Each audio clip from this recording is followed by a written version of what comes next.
Bonjour tout le monde, bienvenue à Un peu de crime dans ton café, le podcast où on jase de crime en prenant un bon café entre amis. Vous m'avez reconnu, je serai votre animatrice et raconteuse, Audrey. Et là, comme vous savez, Catherine, présentement, profite des joies de la maternité. Son deuxième est arrivé, il va très bien, toute la famille va très bien et on est très contents pour eux, mais elle va prendre du temps pour elle, du temps qu'elle mérite amplement. Alors, pendant ce temps, ne vous en faites pas, je ne suis pas toute seule sur mon bateau qui vogue dans des mers de café. J'ai demandé à un très bon ami de venir m'accompagner et j'espère que vous allez l'aimer autant que moi je l'aime. Je vous présente mon ami Benoît. Bonjour Benoît. Allô Audrey. Comment ça va Benoît? Ça va très bien et toi? Ça va. Et si vous trouvez qu'on a des belles voix de chanteurs jazz feutrés, sachez que Ben et moi, hier soir, sommes allés voir Evanescence au Centre Bell. On a revécu notre adolescence et Raphaëla, qui est à la console, que vous n'entendez pas, était elle aussi avec nous. Fait qu'elle, elle avait le droit de crier, de chanter autant qu'elle voulait, puis nous, on était comme on va se garder pour le podcast. Mais là, Benoît, il y a peut-être quelques gens qui te connaissent à la maison, mais sinon, pour les autres, je vais te laisser la parole. Présente-toi à notre cher public. Benoît, qui es-tu? Benoît Lelièvre, 42 ans, né sur la Côte-Nord, résident de Montréal depuis environ 21 ans. Je suis journaliste... Scorpion. Scorpion, oui, absolument. Je suis Scorpion, ascendant Scorpion même. Wow! Je suis journaliste chez Urbania. Je suis fan de musique vraiment extrême, de crime et de culture pop en général. Je suis ami avec Audrey depuis 1 an. On a vraiment bond sur notre amour du chanteur de Type O Negative, Peter Steele. Si vous ne connaissez pas à la maison, c'est un homme qui est décédé aujourd'hui, malheureusement. Il n'est pas décédé aujourd'hui. Non, il est aujourd'hui décédé, plutôt, qui fait 6 pieds 8, qui avait des cheveux très, très longs et qui avait... Qui était shapé comme un lutteur. Ouais. How big was it? Very. qui a déjà posé dans Playgirl et qui était réputé pour avoir une grosse kékette. On déroge des sujets habituels d'un peu de crime déjà, mais les 4 fans de Type O Negative qui nous écoutent sont comme « Ouais! On me parle aujourd'hui! » Absolument. En fait, les fans de Type O Negative dans les spectateuristes, les auditeuristes, vous manifesterez et on se fera notre petit fan club montréalais. C'est beaucoup dans mes habitudes de parler à 4 personnes quand je pourrais parler à 1 million de personnes. Alors, voilà, c'est Benoît. J'espère que vous allez l'aimer autant que moi. Et sachez qu'une des raisons pour lesquelles j'ai demandé à Benoît de m'accompagner, c'est parce que, comme vous savez, je suis une personne timide dans la vie et j'avais besoin d'une personne avec qui je suis très à l'aise de discuter et Benoît remplit beaucoup cette demande pour moi d'être une personne avec qui je suis à l'aise de discuter et de comme rigoler, de pas trop me prendre au sérieux. Donc, c'est la raison pour laquelle j'ai demandé à Benoît de m'accompagner. Benoît a aussi de l'expérience dans le milieu du podcast. Absolument. Alors, pour moi, c'était un excellent choix et j'espère que vous allez accueillir Benoît dans vos cœurs et dans vos tasses de café, comme moi je l'ai fait. Et ça fait 1 an et je n'ai toujours pas prévu de le retourner au magasin. Ah, Audrey, ça me touche beaucoup. Merci. Puis je suis très à l'aise de discuter avec toi aussi. Je pense que ça va être le fun.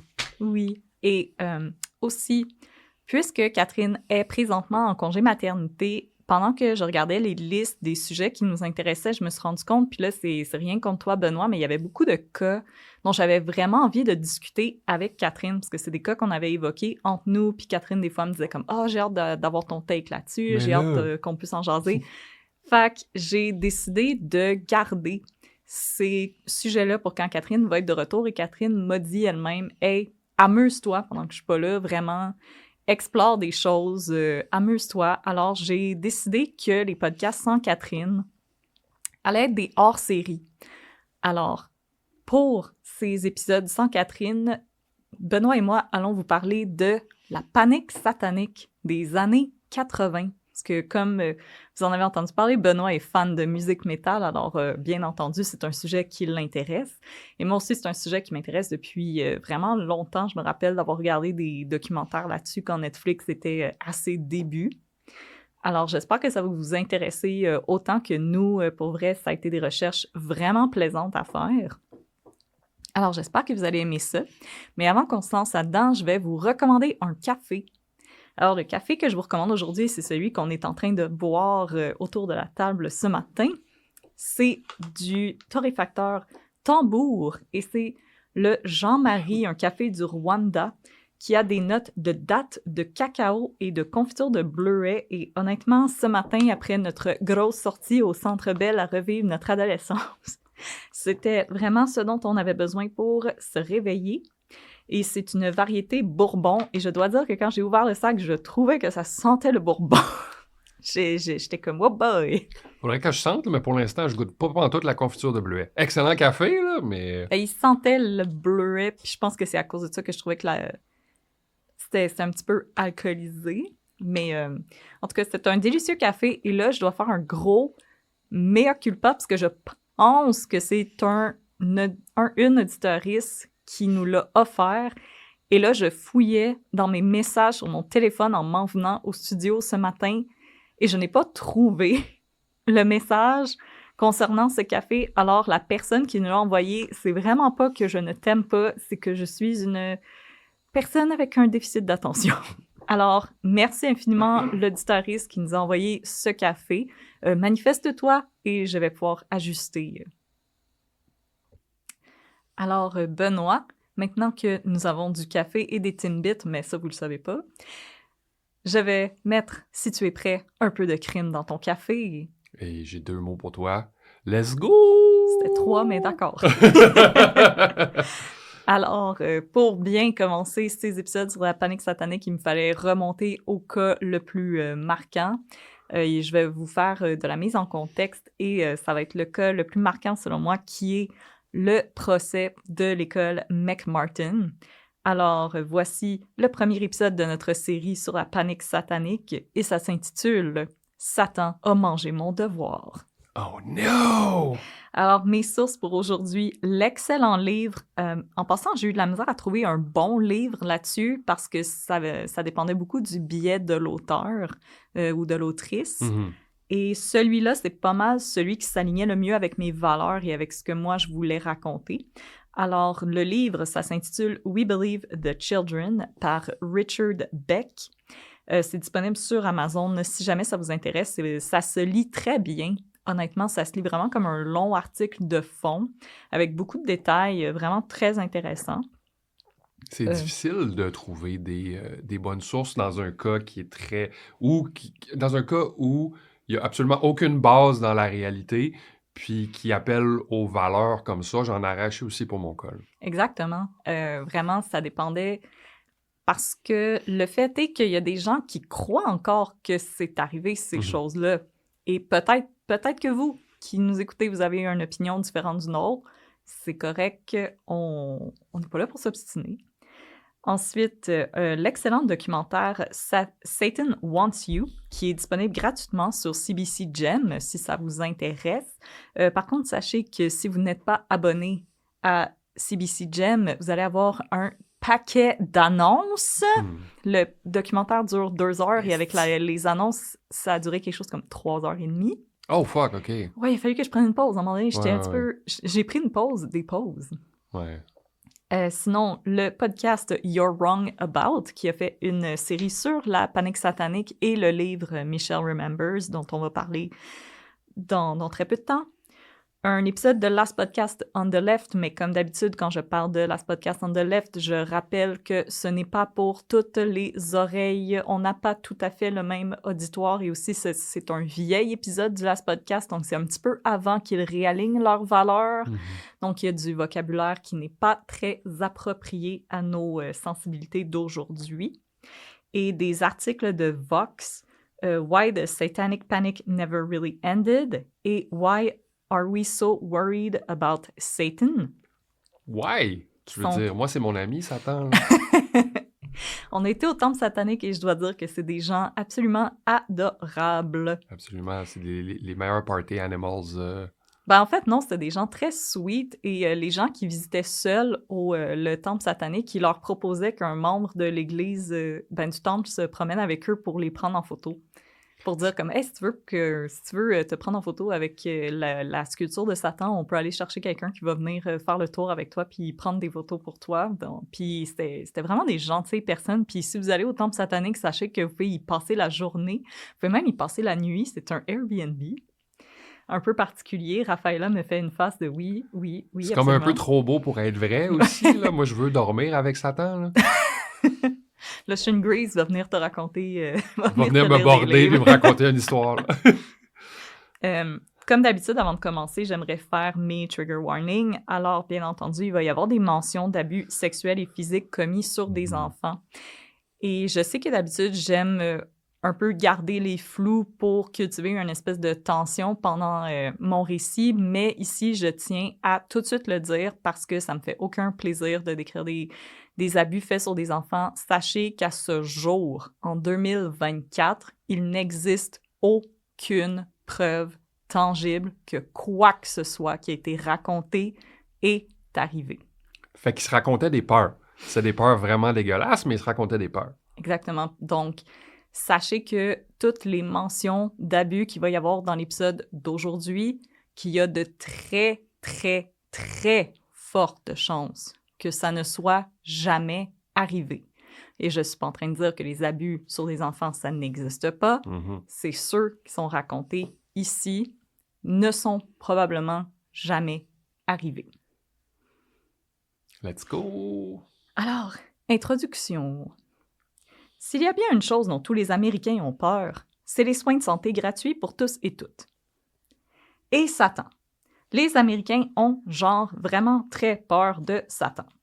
Si dans le folklore québécois, le diable est une figure de trickster qui s'appelle Steve et qui vous propose un bateau magique pour aller danser avec votre tendre moitié au jour de l'an, aux États-Unis, on le craint et pas juste un peu. N'importe quand, Satan pourrait vous attendre, vous ou vos enfants, au Racabessic pour vous séduire et vous entraîner dans une vie de déviance riche en sexe, drogue et SoundCloud rap. Parce que le rock'n'roll, c'est un peu fini. Absolument. De- Ou de pop à la Taylor Swift, là. Maintenant, Taylor Swift et Sam Smith sont vrai. les principaux suppôts de Satan. Il y a Little Nas X aussi. Mais nous, les vieux rockers, ben, on est relégués aux oubliettes de la culture populaire, On malheureusement. a trop mal au dos pour Absolument. des serviteurs de Satan. Alors, depuis les procès pour sorcellerie qui ont rendu encore pire la vie à Salem avant l'invention de l'électricité, les Américains ont toujours émis une bonne panique pour s'assurer que les femmes, les personnes racisées et la communauté LGBTQIA+, n'aient pas trop de droits et de libertés. Et je ne dis pas juste ça parce que je suis une maudite féministe frustrée. En observant l'histoire des États-Unis, on n'a pas le choix d'admettre que chaque fois qu'un groupe parvient à faire un pas en avant, des groupes conservateurs souvent motivés par la religion se disent « We can't have that » et déclenchent une panique morale. La musique rock'n'roll, Satan. Avoir les cheveux longs, Satan. Les femmes qui portent des pantalons, Satan.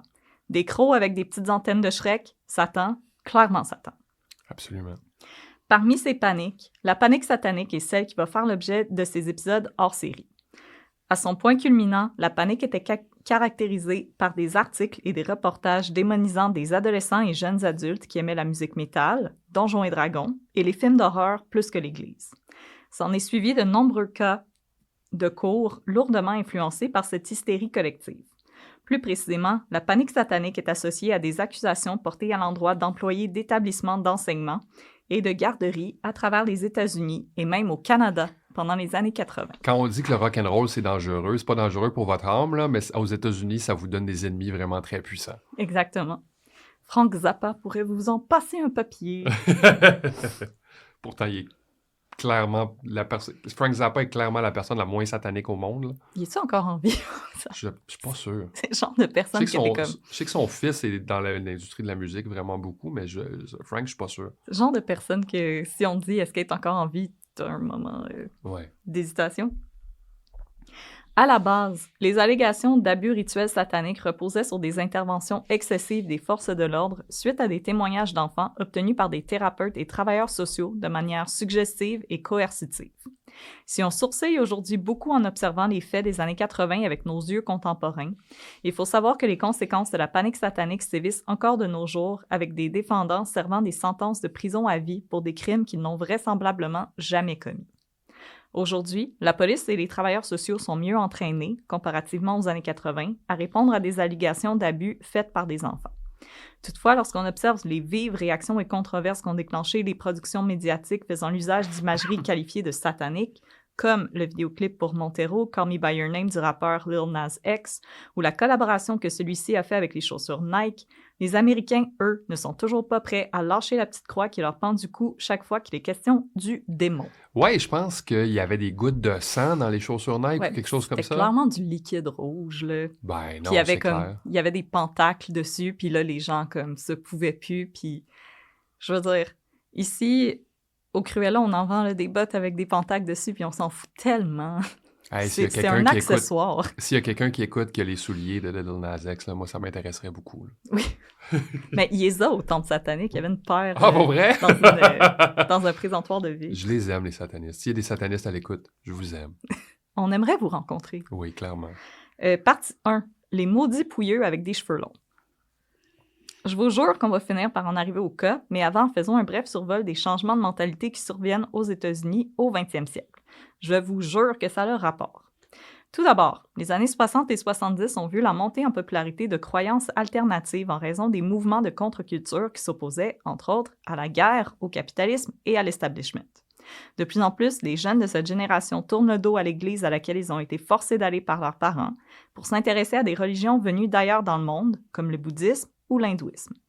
La volonté des hippies de reconnecter avec la nature provoque également un retour des religions païennes, comme la Wicca, et en 1966, un jeune homme du nom de Anton LaVey fonde à San Francisco l'Église de Satan, un nouveau groupe religieux dont les principes s'inspirent des philosophies de Nietzsche et de Ayn Rand.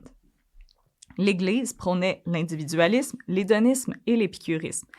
Par contre, il faut savoir que l'Église de Satan de Anton LaVey et le Temple de Satan, c'est vraiment deux choses complètement différentes. Et d'ailleurs, l'Église de Anton LaVey est beaucoup plus de droite, tandis que le Temple satanique est beaucoup plus de gauche. Je savais même pas ça, c'est Audrey qui me l'a appris. Distinction. Je pensais que tout était l'Église satanique et c'est un endroit où est-ce qu'il y a beaucoup de gens tout nus qui font des partous.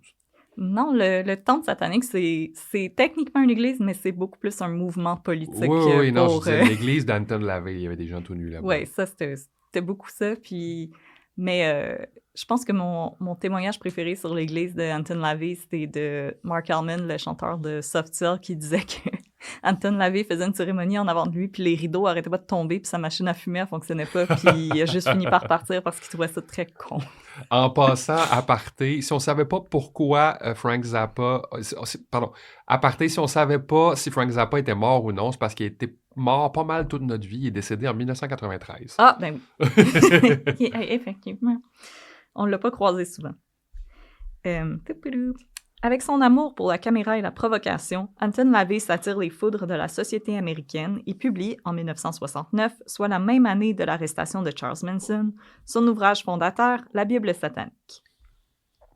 Ah, et comme je disais, si le satanisme d'Anton LaVey diffère grandement de celui du temple satanique tel qu'il est décrit si vous avez regardé le documentaire Hail Satan, il est à noter que si le satanisme lavéen ni le satanisme du temple n'encourage le meurtre ou quelques comportements criminels, il n'en faut pas plus pour que Hollywood décide de surfer la vague avec Satan avec la sortie en 1968 de Rosemary's Baby, suivie en 1973 du film L'Exorcisme. Absolument.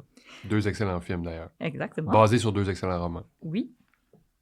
Par contre, l'émergence de ces croyances alternatives allait coïncider avec la montée de la droite chrétienne nationaliste aux États-Unis. Sans doute en réponse à ces gens au mode de vie alternatif qui commençaient à prendre de plus en plus de place dans les médias. Figure de proue de cette nouvelle branche religieuse, Mike Warnke est un évangéliste et comédien raté qui publie en 1972 l'autobiographie Satan Seller, dans laquelle il raconte son passé en tant que sataniste. Dans l'ouvrage sulfureux, Warnke, qui ressemble à Weird Al Yankovic si celui-ci avait été chrétien et pas drôle, détaille des orgies alimentées par la drogue et l'alcool, l'invocation de démons lors de rituels performés dans des cimetières, l'enlèvement et l'assassinat d'enfants, ainsi qu'une overdose d'héroïne au terme de laquelle il rencontre Dieu. Je vois pas le problème avec ça. Tout ça a l'air extrêmement... Ah oui. Tout ça a l'air vraiment le fun. Tout ça a l'air très vrai. Oui, clairement, aussi. L'ouvrage a été largement réfuté, mais Satan's Cellar demeure à ce jour un best-seller qui plaît à la droite religieuse à cause de son message de conversion et de rédemption. Puis, les années 70 ont également été le théâtre de nombreuses arrestations de tueurs en série, comme Ted Bundy, John Wayne Gacy, David Berkowitz et Richard Ramirez. Si les deux premiers n'ont jamais fait quelque mention des forces occultes qui les auraient poussés à commettre des crimes, Berkowitz, donc Son of Sam, a affirmé qu'une entité vieille de 600 ans aurait communiqué avec lui à travers le chien de son voisin, et Richard Ramirez s'est exclamé « Hail Satan » au beau milieu de son procès. La tension augmente au sein de la population américaine lorsque celle-ci entre dans l'ère Ronald Reagan, qui est celle des années 80, et qui allait tout scraper pour nous autres. Si ces années sont marquées par une période de prospérité économique, elles représentent aussi une période d'anxiété en lien avec l'immigration, l'urbanisation, la désinformation au sujet du VIH qui faisait de plus en plus de victimes. L'année 1980 marque également l'arrivée d'un livre coécrit par un psychologue canadien et sa patiente qui agirait comme l'essence de cet immense incendie qu'allait devenir la panique satanique. Michelle Remembers est un tour de force en matière de torchon complètement absent de toute éthique professionnelle, tant du côté du psychologue Lawrence Pasner que par un éditeur qui affirme avoir publié un récit véridique sans avoir pris le temps de vérifier quoi que ce soit. Le tout débute alors qu'une patiente de Lawrence Pasner, Michelle Proby, est hospitalisée suite à une fausse couche. Le médecin de celle-ci contacte Pasner, voyant que la jeune femme avait été vue par le professionnel lors d'un épisode dépressif. Au fil de leur rencontre, alors que Michelle est parfois sous hypnose et parfois nue dans les bras de son psychologue... What? Oui. Dans le documentaire Satan Wants You qui parle de la publication du livre, on voit des images, puis il y a des entrevues avec la fille de Lawrence Pasner qui dit que comme il revenait pas à la maison parce qu'il était avec Michelle, puis il voyait que Michelle était toute nue dans son bureau, puis Lawrence Pasner était comme non, c'est vraiment important, c'est très, très, très important. C'est terrifiant tout ça, mais si à la maison, allez googler Michelle Remembers, elle est terrifiante elle aussi, elle a l'air d'un personnage d'un film de David Cronenberg. On dirait genre qu'elle est à 2 secondes de saigner des yeux, genre de s'arracher la moitié de la face. Là. Comme elle a l'air de Katie Bates dans voyons. Misery? Dans Misery. Ouais, comme un peu, mais avec une permanente. Ouais. En passant, j'ai de l'empathie pour Michelle Proby qui a fait une fausse couche. Je veux dire, c'est absolument terrible. Mais c'est plus la manière qu'elle a été utilisée par Lawrence Pasner par la suite. Qui est pas cool. On l'aime pas, lui. Le livre relate de nombreux épisodes scabreux. Au fil de leur rencontre, alors que Michelle est parfois sous hypnose et parfois nue dans les bras de son psychologue, celle-ci se remémore une enfance passée parmi une secte satanique à laquelle sa mère l'avait abandonnée. Le livre relate de nombreux épisodes scabreux où la jeune Michelle est agressée sexuellement, forcée de participer à des rituels sataniques, dont un en particulier où elle fera la rencontre de Satan en personne, et de nombreuses tortures physiques, dont une opération au terme de laquelle on lui aurait greffé des cornes et une queue afin qu'elle ressemble à un démon. Elle a rencontré Satan? Oui, en personne. Oh my God. Je suis pas starstruck souvent en tant que journaliste, là, mais si je rencontrerais Satan, oh mon Dieu. Je voudrais un autographe sur une fesse. Là. Alors, si je reconnais que de vivre une fausse couche est un événement traumatique et je ne souhaite d'aucune manière me moquer de cette épreuve que Proby a dû traverser, il est à noter que l'ouvrage a été réfuté. Pas juste par des experts, les frères et sœurs de Proby n'ont aucune idée de quoi elle parle. Oui, elle avait des frères et sœurs qui ont tous témoigné que ce que Michelle Remembers, elle se rappelle d'un paquet d'affaires qui sont jamais arrivées. Mais le mal est fait. Bientôt, une foule d'autres ouvrages similaires allaient débarquer en librairie. Frank Zappa devait se rendre en cours pour défendre son droit de faire de la musique et d'avoir les cheveux longs. Les employés d'établissements d'enseignement à la petite enfance allaient être accusés d'avoir abusé des enfants au nom de Satan. Partie 2, la boîte à lunch de Pandore. La boîte à lunch de Pandore. Désolée, l'imprimante... Hey. Judy Johnson n'a pas eu une vie facile. En 1983, à l'âge de 39 ans, elle vient d'apprendre que son mari la quitte pour une femme plus jeune et lui confie la garde en solo de leurs 2 fils âgés de 13 et 2 ans. Et parce qu'une telle nouvelle n'est pas assez difficile à apprendre en elle-même, son fils aîné est en phase terminale d'un cancer au cerveau inopérable. Puisque son ex-mari refuse de la supporter financièrement et qu'elle doit payer les traitements de son aîné, Judy a besoin de se trouver un travail. En mars de la même année, elle contacte un établissement préscolaire de la ville où elle réside, le McMartin Preschool, afin d'y enrôler son fils cadet, Matthew. Malheureusement pour Judy, McMartin bénéficie d'une réputation impeccable auprès de la population de Manhattan Beach et on l'informe qu'il n'y a aucune place de disponible pour l'instant. Oh non. À bout de ressources, Judy Johnson décide de saisir Satan par les cornes et de poser un geste qui risque de donner des ulcères d'estomac aux parents qui nous écoutent. Le 15 mars, Judy dépose Matthew devant l'école McMartin avant de partir en voiture. C'est une enseignante de l'établissement, Peggy McMartin Bucky, qui trouvera le gamin abandonné avec rien d'autre qu'une boîte à lunch dans laquelle Judy avait glissé un mot. Dans ce mot, elle explique la raison qui l'avait poussée à poser un tel geste. Elle est une mère célibataire, elle a besoin de se trouver un emploi pour subvenir à ses besoins. Dans un geste qu'elle allait rapidement regretter, Peggy McMartin accepte d'enrôler le petit Matthew dans la garderie que sa mère avait fondée. Oh. Le McMartin Preschool avait été fondé dans les années 50 par Virginia McMartin. Au fil des ans, l'établissement gagnerait en importance et en statut, et rapidement, presque l'entièreté de la famille McMartin y serait employée. D'abord, la fille de Virginia, Peggy McMartin, y a travaillé d'abord comme enseignante, puis comme administratrice. Ensuite, les enfants de Peggy, Peggy Ann et Raymond ont également été engagés comme enseignants. Si Peggy Ann a toujours su qu'elle souhaitait suivre les pas de sa mère, ce n'était pas le cas pour son frère, Raymond. Celui-ci avait abandonné l'université et préférait passer ses journées à faire du surf et vivait dans un appartement dont le loyer était payé par ses parents.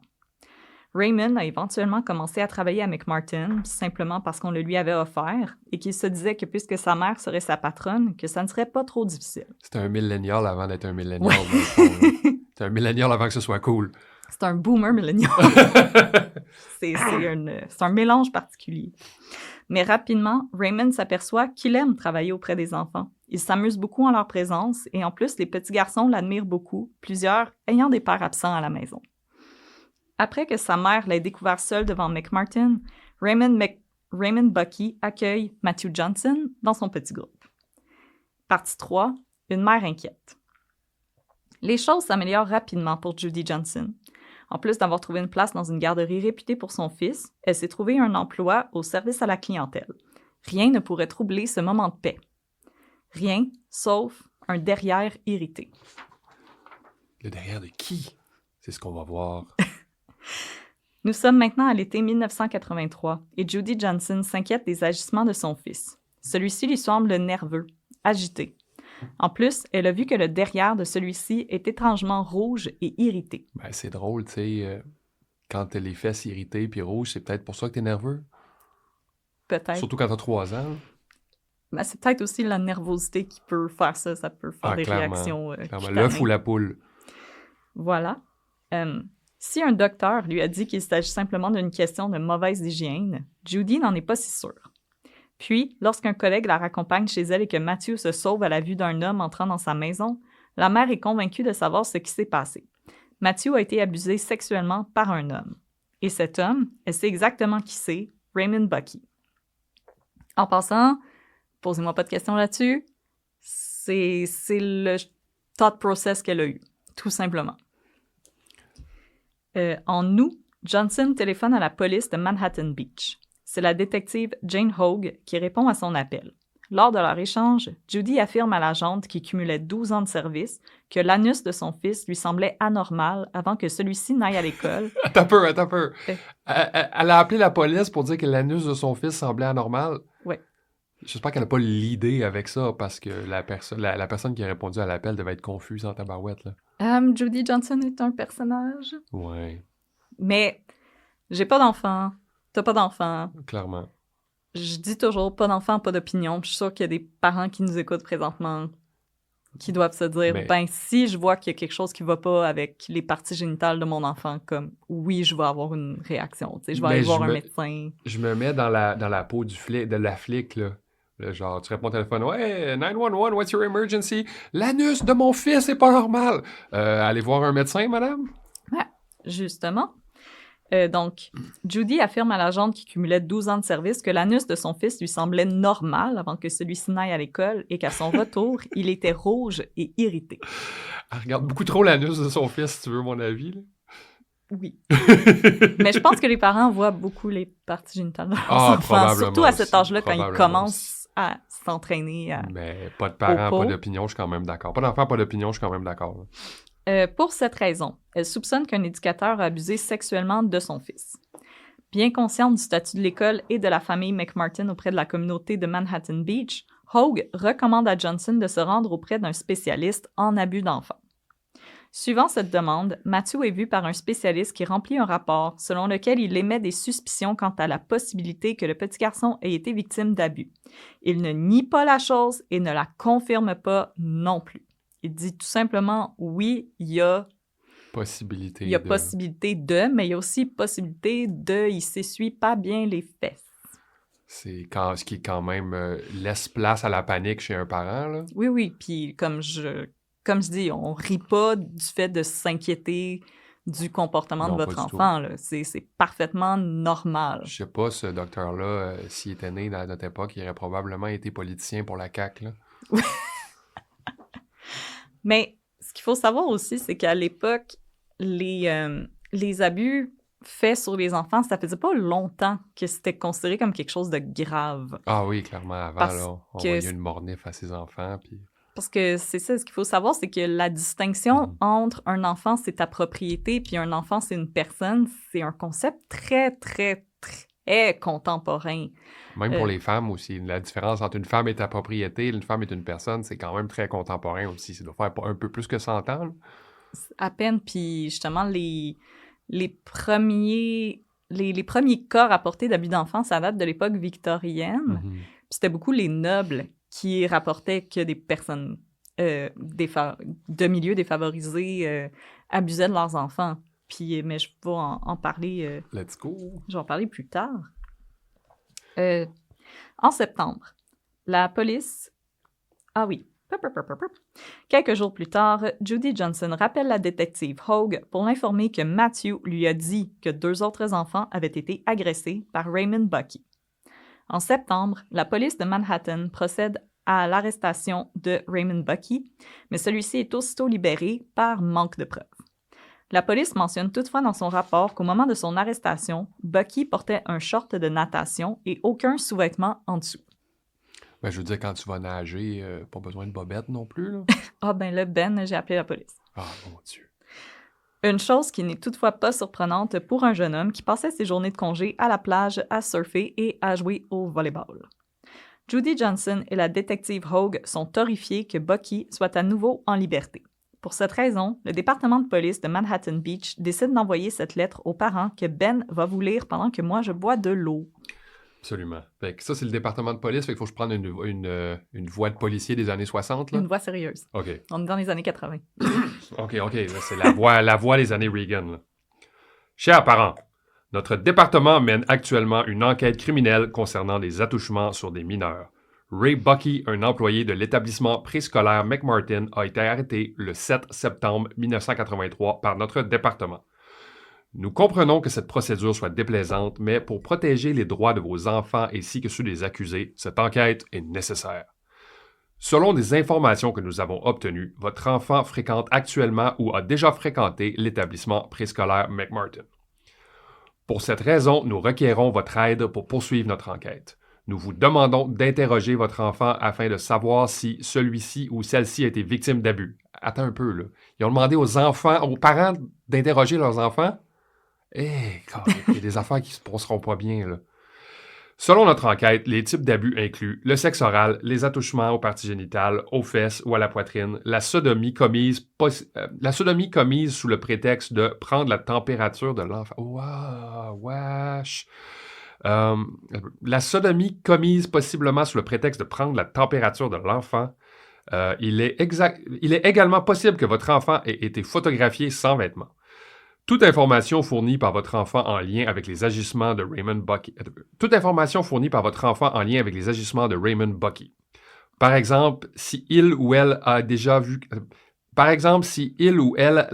vu quitter la classe avec un camarade de classe pendant la sieste ou si il ou elle l'a déjà vu ligoter un enfant. Il y a comme une différence entre les deux, là. Je suis comme... Genre, il a-tu amené un enfant aux toilettes ou il l'a ligoté devant tout le monde? Je veux dire, Il y a une différence entre les deux. ben, Caroline. Cette enquête est strictement confidentielle.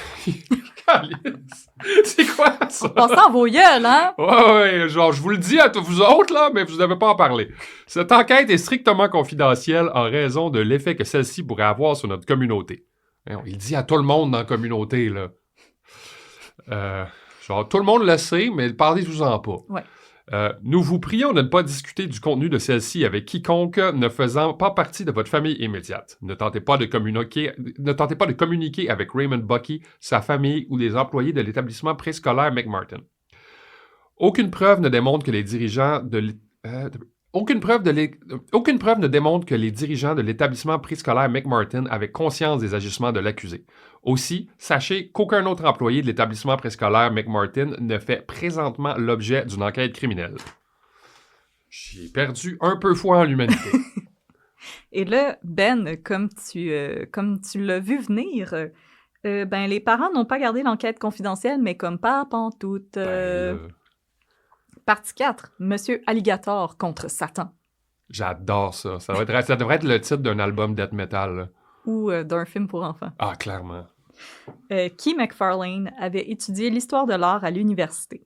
Toutefois, après avoir travaillé auprès d'enfants victimes d'abus à Tucson, en Arizona, celle-ci a décidé de faire de nouvelles études en travail social afin de continuer à travailler avec des enfants dans le besoin. En 1976, elle est engagée par le National Center for Child Abuse and Neglect, où elle se charge de la logistique des opérations menées par le centre. Mais en 1982, suite à des coupures budgétaires mises en place par l'administration du vrai de vrai Satan en personne, a.k.a. Ronald Reagan, McFarlane perd son emploi et décide de se rendre à Los Angeles avec pour projet d'écrire un livre. Toutefois, la Californie lui offre à nouveau un emploi auprès d'enfants victimisés. En effet, à l'époque, l'État tentait d'établir de nouvelles procédures visant à limiter les conséquences sur les familles suite à des révélations d'abus et d'inceste. Le but étant de garder les familles ensemble, peu importe la tragédie dont elle avait été victime. Key McFarlane l'ignorait, mais elle allait bientôt participer au plus gros procès de l'histoire des États-Unis. Du côté des parents des enfants enrôlés à McMartin, la lettre du département de police a fait l'effet d'une véritable bombe. Les enfants se voient alors bombardés de questions de leurs parents qui se sentent inquiets, mais aussi coupables de ne pas être plus présents à la maison. Dans les bureaux de la police de Manhattan Beach, le téléphone ne dérougit pas. Un détail toutefois, quand les parents disent qu'après avoir demandé à leurs enfants s'ils ont été victimisés par Raymond Bucky, les policiers ne semblent pas trop se formaliser du fait que les parents semblent communiquer leurs propres inquiétudes aux forces de l'ordre plutôt que le témoignage de leurs enfants. Of course. Donc souvent les enfants allaient dire, dans le fond, dans plusieurs témoignages, les parents utilisent un langage étrangement mature pour leur décrire ce qui leur est arrivé. Il est donc question d'avoir fait une fellation à Raymond Bucky avant d'avoir été sodomisé. Un garçon dit aussi avoir touché le pénis de Bucky et fait un cunnilingus à Peggy McMartin. Et comme Judy Johnson, d'autres parents remettaient maintenant en question le diagnostic d'un médecin voulant que leurs enfants avaient de l'irritation et des rougeurs aux fesses et aux parties génitales en raison d'une hygiène déficiente. Tandis que le nombre de victimes ne cesse d'augmenter, là je dis victimes avec des très gros guillemets, la police décide de faire appel à une experte pour recueillir les témoignages des enfants de McMartin, Key McFarlane. Enthousiaste à l'idée de pouvoir venir en aide à ses enfants, Key McFarlane établit des procédures d'interrogatoire basées sur le jeu afin de mettre les enfants en confiance. Oh mon Dieu. En plus de peindre les murs de la salle dans des couleurs vives et de porter des vêtements aux motifs rigolos, Key McFarlane emploie des marionnettes pour amener les enfants à se confier à elle. La logique de la jeune femme étant que si les enfants ont peur de se confier à des adultes, ils seront plus à l'aise de parler avec une marionnette rigolote. Hey, mais ça devait être terrifiant pour un enfant. T'as cette madame-là qui est habillée en clown, là, qui a des marionnettes et qui parle de cul avec eux autres, là. Imagine Pascaro, là. Mon Dieu. Qu'est-ce que le monsieur t'a fait? Ouais. Moi, j'ai peur juste... Aussi, puisque McFarlane soupçonnait que les enfants hésitaient à se confier en raison de menaces faites par les employés de McMartin, s'ils le faisaient à l'aide de la marionnette, c'était comme si ce n'était pas eux qui révélaient ce qui leur était arrivé. Les interrogatoires de McFarlane étaient toutefois très biaisés. Les questions et les formulations employées par McFarlane étaient coercitifs et la femme allait parfois jusqu'à insulter et menacer les enfants qui ne lui donnaient pas les informations qu'ils cherchaient. Tout ça au nom de la vérité. Prenez pour exemple cet échange que j'ai pris verbatim d'une vidéo de Kee McFarlane. Alors, Tu as accès aux vidéos? Oui. Aux vidéos Il y a d'interrogatoire? des documentaires dans lesquels on les voit. Oh my God! Il était fier de ça, en plus. Oui, elle est très fière de son travail, cette femme-là. Mon Dieu. Donc, Kee McFarlane. Te souviens-tu du jeu Naked Movie Star, Monsieur Alligator? Ou est-ce que t'as une mémoire vraiment très pourrie? Puis là, sachez, il y a sûrement des gens qui ont sourcillé comme le jeu Naked Movie Star.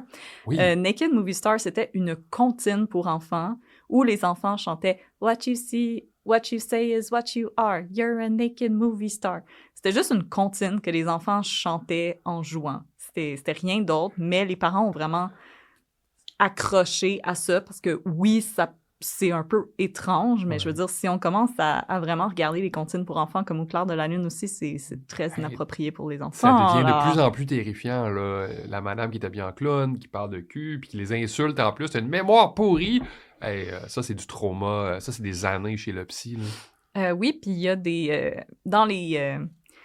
Dans des documentaires, il y a les enfants sont encore en vie. Là. Il y avait 5 ans en 1983. Ils sont encore dans notre dimension. Ils ont plus ou moins mon âge aujourd'hui. Ils sont quelques années plus vieux. Puis ils sont traumatisés. Puis il y en a qui sont convaincus qu'il leur est arrivé quelque chose. Ben oui. En passant, peut-être qu'il leur est arrivé quelque chose. Je ne vais pas les accuser de quoi que ce soit, mais vraiment, c'est à se demander comme est-ce qu'ils se sont tellement fait drill par la police que maintenant, ils ont comme des faux souvenirs. Oui, puis la mémoire est quelque chose de très malléable à cet âge-là. Fait il leur est peut-être arrivé quelque chose, puis ils ont fait la surimpression.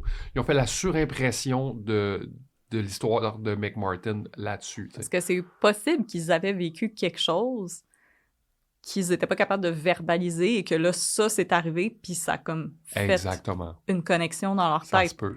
Puis là, comme je vous dis, je suis pas en train d'accuser aucun enfant de mentir ou quoi que ce soit. C'est extrêmement complexe d'avoir un témoignage d'enfant. Clairement. Donc, Kee McFarlane dit ça, et l'enfant lui répond « Je me souviens de la chanson Naked Movie Star. » Kee McFarlane: tu sais quoi, Monsieur Alligator? Ça, c'est parce que t'es très intelligent. C'est la même chanson que les autres enfants m'ont dit. Tu es beaucoup plus intelligent que tu en as l'air. Alors, ne fais pas l'idiot avec moi, Monsieur Alligator. Je me sens pas bien. Lorsque McFarlane insiste pour savoir si le garçon a déjà vu quelqu'un jouer au jeu Naked Movie Star, celui-ci proteste. Il dit qu'il a déjà seulement entendu la chanson. À ce moment, McFarlane, visiblement irrité, traite l'enfant d'idiot et lui dit qu'il ne sert à rien. Piqué, l'enfant change son histoire et finit par dire à McFarlane ce qu'elle veut entendre. Oui. Comme quoi qu'il a entendu des bruits de caméra pendant qu'il jouait à Naked Movie Star. À d'autres moments, McFarlane va carrément couper la parole des enfants, leur disant qu'ils n'ont plus le droit de répondre non à ces questions. Wow. Tout au long des procédures, les parents n'ont jamais accès aux entrevues filmées dans leur entièreté. On leur montre que les portions où leurs enfants racontent les sévices qu'ils ont subis aux mains des employés de McMartin. Donc, ils ne voient pas la personne leur poser des questions, leur crier après, les insulter, leur dire qu'ils sont des idiots. Tout ce qu'ils entendent, c'est des enfants qui pleurent en disant « Oui, je me suis fait toucher ». Donc, ça va être traumatisant pour les parents aussi. Mais tout ce que tu me racontes là, c'est tout comme un bel exemple du billet de confirmation. Tu sais, pour ceux et celles qui ne savent pas, le billet de confirmation, c'est quand tu as une histoire déjà dans ta tête, puis on va te présenter des faits, tu vas les twister, puis tu vas les casser, puis tu vas les fragmenter pour faire fitter ton histoire. Puis j'ai l'impression que c'est ça qui s'est passé ici, là. Ben, c'est exactement ma pensée aussi. Pour mener ces entrevues, Kee McFarlane se basait sur des ouvrages publiés par Roland Summit, un psychiatre considéré comme un expert en matière d'abus d'enfants, qui n'avait jamais travaillé avec des enfants et dont les travaux n'ont jamais fait l'objet d'un examen par les pairs, donc du peer review. Ça fait très 1950 psychologue avec sa pipe Ouais. que je pense à des choses dans ma tête, dans mon bureau. Oui, là. oui, je connais ça, les enfants, ça a Ouais. des cheveux. Bien sûr, Ça a des cheveux, puis ça mange des crevettes. ce sont des idiots. Selon ce mythe, après avoir admis qu'il avait été victime d'abus, un enfant allait automatiquement nier son témoignage, craignant avoir fait quelque chose de mal. Ainsi, à plusieurs reprises, après avoir subi un long interrogatoire auprès de McFarlane, des enfants admettaient avoir menti ou raconté des histoires pour faire plaisir à la thérapeute. Automatiquement, celle-ci ignorait ce désaveu, croyant que les enfants traversaient simplement cette fameuse phase du désaveu, théorisée par Roland Summit, qui avait peut-être déjà vu un enfant passer en vélo en avant de chez lui. Probablement. Toutefois, en plus des témoignages relatant des abus sexuels des plus horrifiques, d'autres histoires dépassaient le cadre des abus de cette nature. Selon Judy Johnson, Matthew avait été emmené sur une ferme où on l'avait forcé à faire du cheval nu. Mais voyons! Ensuite, Raymond Bucky avait emmené un chat et un chien à l'école et les avait tués devant les enfants pour ensuite les forcer à boire leur sang. Les enfants auraient été emmenés dans un cimetière où ils auraient vu des sorcières voler. Les enfants auraient été forcés de participer à un rituel où des figures vêtues de capes dansaient en tenant des calices et des chandelles, Chuck Norris et Mr. T faisant partie de ces figures. Mais ça, là, c'est comme les gens qui disent que François Legault, il va à des cérémonies, genre où est-ce qu'il prie au Dieu hibou, là, après ses heures de job. Il y a juste 24 heures dans une journée, là. Raymond Bucky, il avait probablement un job, DAB, quelque chose d'autre, là. Aller fucking déterrer des corps puis faire du cheval nu avec des enfants, là. Ça prend du temps puis des Puis de ressources. l'organisation. Ben Avez-vous oui. déjà essayé d'organiser un party de fête, vous, là? Ouais, exactement, tu sais. Si ces allégations peuvent nous paraître bizarres, voire carrément nous faire sourire, il n'en fallait pas plus aux parents de Manhattan Beach pour être convaincus d'une chose. Satan était arrivé en ville. Ben, lui, il a les ressources pour faire ça. Oui. Avec pour seule et unique preuve les témoignages décousus des enfants de l'établissement préscolaire McMartin, Raymond Bucky est arrêté pour la deuxième fois le 22 mars 1984. Mais cette fois, le mandat d'arrestation vise également sa sœur, Peggy Ann McMartin Bucky, leur mère, Peggy McMartin, ainsi que leur grand-mère et fondatrice de McMartin, Virginia McMartin, et 3 autres éducatrices qui vont également être arrêtées. Ensemble, les 7 suspects font face à plus de 300 chefs d'accusation relativement à des abus sexuels et physiques sur des enfants. Hey, la pauvre grand-mère qui était comme lâchez-moi tranquille avec ça. La dame était en chaise roulante et elle portait des lunettes comme Des fonds de bouteille. de là. 1 pouce de large. Là. Oh mon Dieu, lâchez-la C'était tranquille, une la dame pauvre madame. âgée. Là. Ah oui, puis elle a passé toute sa vie à créer une école qui faisait le bien puis qui éduquait bien les enfants. Puis là, à cause qu'un enfant s'est mal torché puis que sa mère regardait trop son anus, ben, elle s'est ramassée Sa vie est scrap. Ouais, là. vraiment. Partie 5. Des trous. Entre en scène Danny Davis, l'avocat de Raymond Bucky. Si celui-ci avait dédié la majeure partie de sa carrière à défendre des gosses de riches qui s'étaient fait prendre avec des petits sachets de poudre blanche, il était maintenant prêt à passer à des affaires plus importantes. Rapidement, le criminaliste met en branle un plan visant à ralentir les procédures au maximum.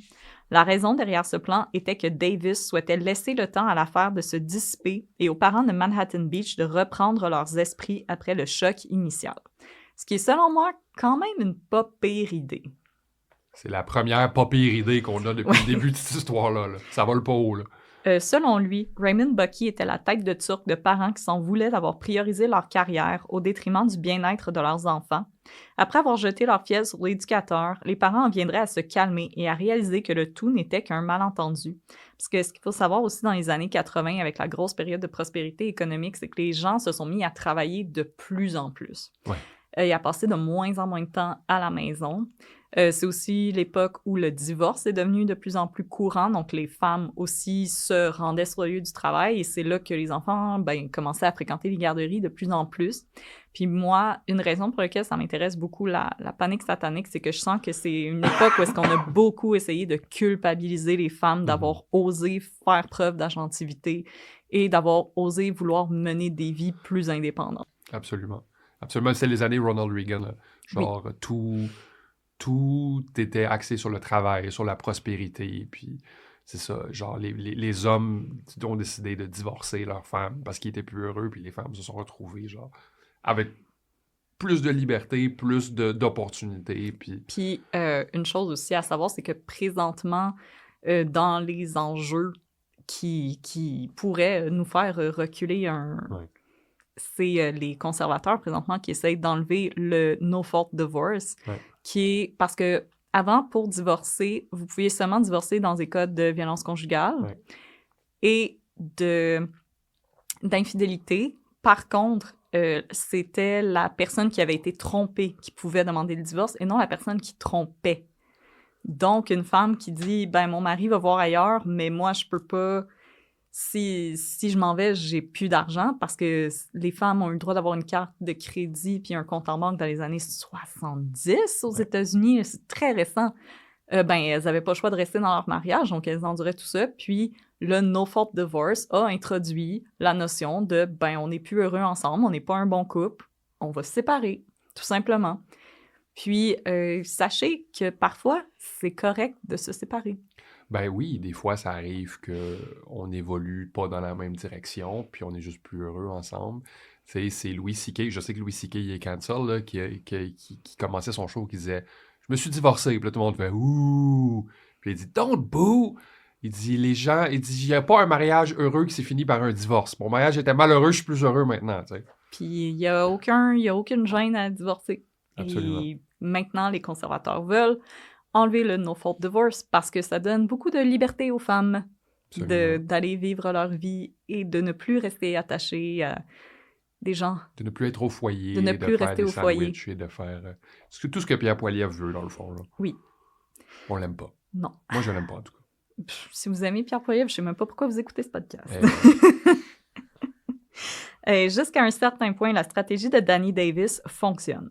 Au terme de l'audience préliminaire qui s'est étirée sur 20 mois, alors ça, c'est pas le procès, là, c'est juste l'enquête préliminaire, là. D'habitude, ça dure quoi, l'enquête préliminaire? 1 semaine, 2 semaines? Exactement, puis là, c'est après qu'on prévoit le procès, que le directeur des poursuites dit oui, il y a affaire à avoir un procès et on procède. Là. Mais c'est là qu'on voit que le système de justice tient parfois sur juste des brindilles. Là, tout le monde était comme, il n'y a aucun problème avec ça! Alors, ça s'est étiré sur 20 mois. Les chefs d'accusation, et pendant cette période, les chefs d'accusation qui pesaient contre Peggy Ann et Virginia McMartin, ainsi que contre les 3 éducatrices, vont être abandonnés. Sans être innocentées, les femmes sont libérées de prison.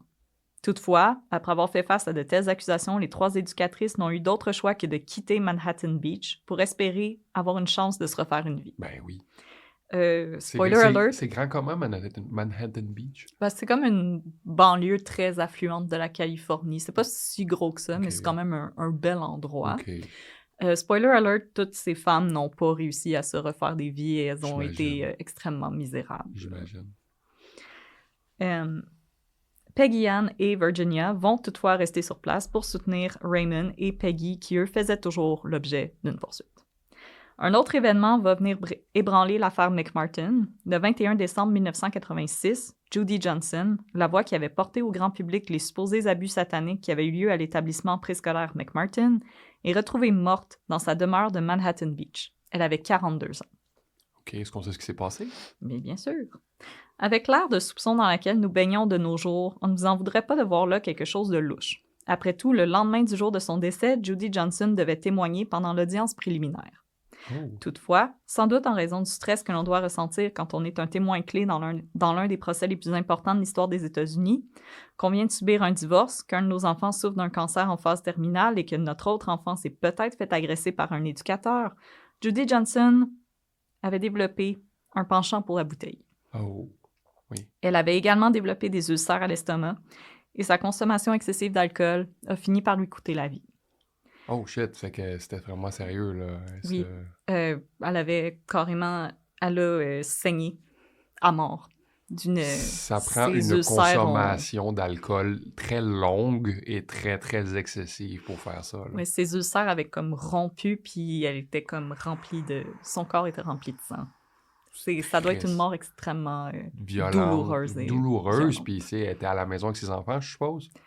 Ça, c'est le bout qui était comme pas précisé. Je sais pas si le père avait comme changé d'idée puis il avait passé du temps avec eux, mais je trouve ça extrêmement triste parce que c'est une Ben femme oui. qui allait clairement pas bien, là, Ben oui. qui avait puis- besoin d'aide. Puis j'imagine que de se sentir mourir à la maison avec ses enfants, mettons, qui sont là, ça doit être la pire chose au monde. Ça doit être la pire mort possible. Fait que je sais qu'on s'est un peu moqué d'elle, mais sachez Ouais. que malgré tout ce qui est arrivé, j'ai beaucoup de peine pour Judy Johnson, qui est une femme qui n'allait pas bien. Puis Elle avait besoin d'aide. C'est ça, elle n'a pas reçu l'aide qu'elle avait besoin, dans le fond. Comme, Ouais. tu sais, quelqu'un t'appelle puis dit « Ah, l'éducateur de mon fils, c'est une sorcière, il vole sur des balais. » Puis je pense qu'elle avait besoin d'un thérapeute. Ouais, clairement. Puis Pas- aux États-Unis, Dieu sait que c'est difficile à avoir. Là. Puis c'est ça, fait que pour moi, c'est plus comme... Ceci est un témoignage que comme la santé mentale, c'est quelque chose de vraiment important dans laquelle il faut beaucoup plus investir. Absolument. Puis on a fait des progrès incroyables depuis cette époque-là, mais à cette époque-là, justement,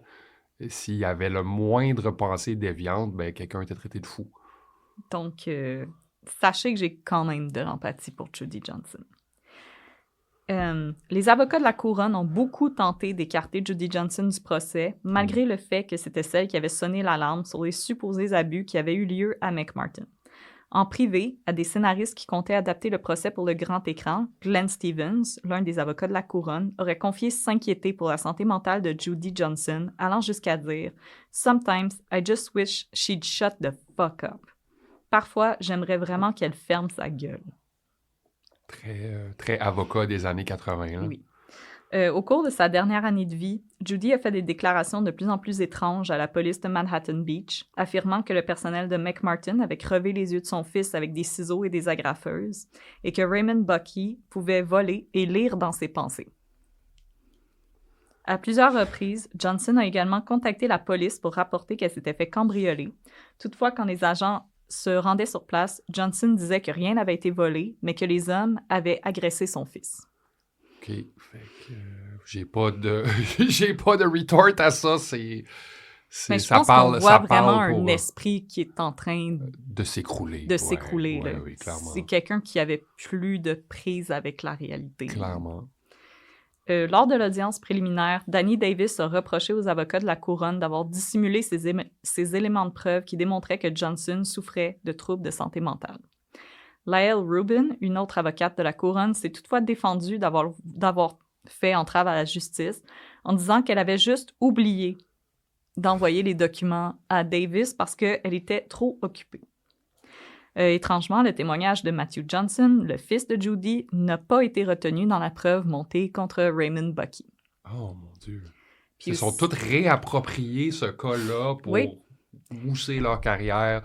Puis aussi, je veux pas qu'on mette des mots dans ma bouche. Je suis pas en train de dire que parce qu'une personne souffre de problèmes de santé mentale, qu'on ne doit pas l'écouter, qu'on ne doit pas lui faire confiance. D'ailleurs, il y a souvent des abus qui ont lieu dans des lieux où on prend soin des gens qui ont des troubles de santé mentale, justement parce qu'ils sont des victimes un peu faciles, parce qu'on les croit moins, parce qu'elles ont des troubles de santé mentale. Les personnes qui ont des troubles de santé mentale doivent être écoutées, doivent être défendues, mais c'est pour ça qu'on a un système de justice en place. Ça prend des preuves. Absolument. Puis là, le système de justice a fait défaut de la pire façon possible. Partie 6. Satan fait la une. Avant même que l'affaire ne débarque en cours, les journalistes en font leur chou gras. Êtes-vous, genre, bien surpris? Le 2 février 1984, soit avant même que Raymond Bucky, sa famille et les éducatrices de McMartin ne soient arrêtés, Wayne Satz, un reporter pour la chaîne locale KABC, présente un segment sur l'affaire. À l'origine, il avait été alerté par un collègue de la station dont les enfants fréquentaient l'établissement McMartin. Mais, plus tard dans l'affaire, Satz bénéficie d'informations privilégiées parce qu'il avait entamé une relation avec Key McFarlane. Oh non! Qui lui fournissait ses dossiers. Quel shit show incroyable! Puis c'est fou parce que tout le monde se donnait des claques dans le dos, là. Tout le monde se donnait des claques dans le dos, puis s'il y avait une fausse note, on l'écartait du portrait. Et justement, Benoît, journaliste, oui. t'as pas le droit de publier des rapports de thérapeute. Absolument pas. Je veux dire, un thérapeute, numéro 1, n'a pas le droit de donner ses dossiers à un journaliste. Ben, ça peut se faire, mais tu sais, le thérapeute va être sanctionné, premièrement, par son ordre professionnel. Puis, deuxièmement, si c'est dans le si c'est pour le bien-être du public, je pense qu'on peut. Il y a quelque chose qui peut se faire, mais c'est très litigieux à faire. Là. Il y a des poursuites qui peuvent se faire. En passant, Satz et McFarlane n'ont jamais révélé leur relation. Ça a été découvert plus tard. Bien sûr. Je les haïs. Alors, oui. Satz n'a d'ailleurs jamais divulgué la nature de sa relation avec McFarlane à son employeur, ni si la thérapeute insistait pour utiliser des marionnettes pendant leur moment d'intimité. Attends, elle utilisait des marionnettes non, ça, dans leur... moi qui OK. C'est moi qui fais des blagues. Oh my God, j'ai des idées, j'ai des visions en tête présentement. De Monsieur Alligator. Vous voulez pas voir le geste que Benoît vient de faire. Par contre, le journaliste qui sera sans doute responsable de s'assurer que la panique satanique perdure bien au-delà des années 80 est... Je pense que tu le sais. Attends, répète-moi ça. Le journaliste qui va s'assurer que la panique satanique est bien ancrée dans la culture américaine. J'ai un blanc. Geraldo Rivera! Ah oui, c'est vrai! Oui, j'utilise le terme journaliste. Un autre que j'ai. Oui, j'utilise le terme journaliste parce qu'avant son arrivée à Fox News et son léchage de derrière d'un certain politicien au teint qui me force toujours à essayer de me souvenir si j'ai oublié une poitrine de poulet dans le air fryer, Geraldo Rivera a déjà été considéré comme un journaliste sérieux. Ouais. En 1988, Rivera sera l'hôte d'un spécial télévisé intitulé Devil Worship Exposing Satan's Underground, diffusé 9 jours avant l'Halloween. D'une durée de 2 heures, le programme encourageait les parents à le regarder en compagnie de leurs adolescents, considérés comme la population la plus à risque d'être séduite par Satan. J'en suis la preuve. Visionné par plus de 20 millions de téléspectateurs, ce qui n'atteint pas le record de la finale de Seinfeld, le programme oscillait entre des entrevues avec des thérapeutes, des policiers, Charles Manson et un agent du FBI retraité. Rivera consacrait également un segment entier de l'émission... Attends un peu, Charles Manson a été interviewé là-dedans? Ouais. Ah, c'est sûr qu'il devait être heureux d'avoir de l'attention, lui, mais je veux dire, le gars était réputé pour ses délires. Là. Comme, ah oui, quel témoin fiable! Ah, clairement.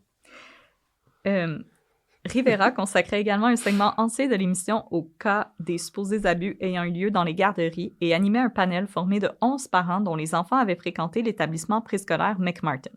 Aucun de ces parents n'avait été retenu comme témoin pour témoigner en cours et leurs enfants non plus. À un moment, Rivera demande au porte-parole du groupe, Bob Curry, d'expliquer pourquoi les parents croyaient que les abus dont leurs enfants avaient été victimes étaient en lien avec le satanisme. Et là, Ben va lire le témoignage de Ben Curry. Je m'excuse, c'est un petit peu décousu.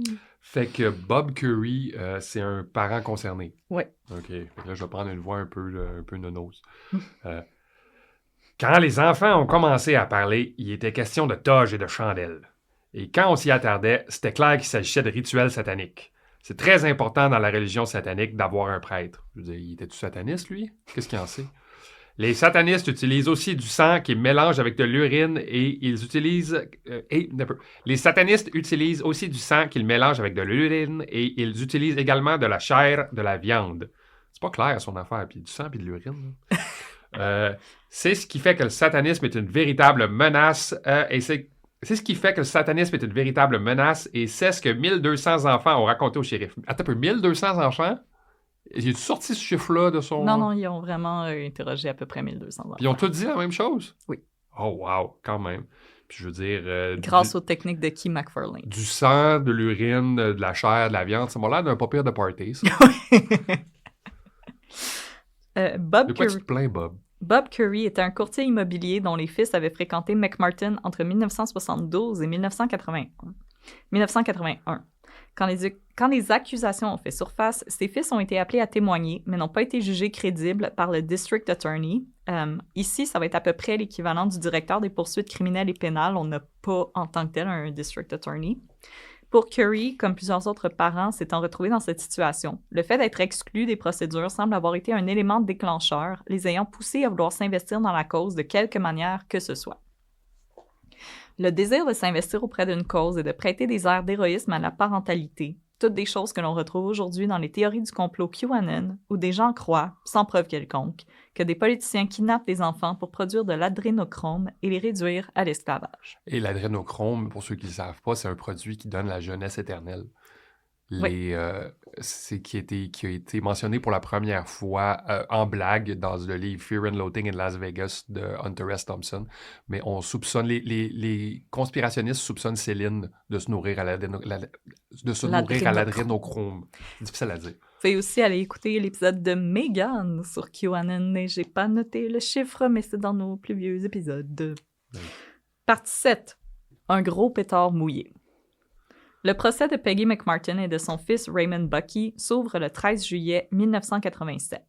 Dans sa déclaration d'ouverture, Dean Gitz, l'avocat de Peggy, souligne le peu de preuves présentées contre sa cliente et le Ben va nous lire la déclaration. Dans ma voix d'avocat des années 80. Oui, mais ça, c'est un avocat sérieux. OK. 22 personnes ont été employées à temps plein avec le bureau du shérif ainsi que 7 agents du FBI. Ensemble, ils ont fouillé 21 résidences privées, 7 lieux de travail, 37 voitures, 3 motos et une ferme. Parce qu'il fallait qu'ils sachent où est-ce que Ray... Le cheval tout nu. Oui, Ray faisait du cheval tout nu.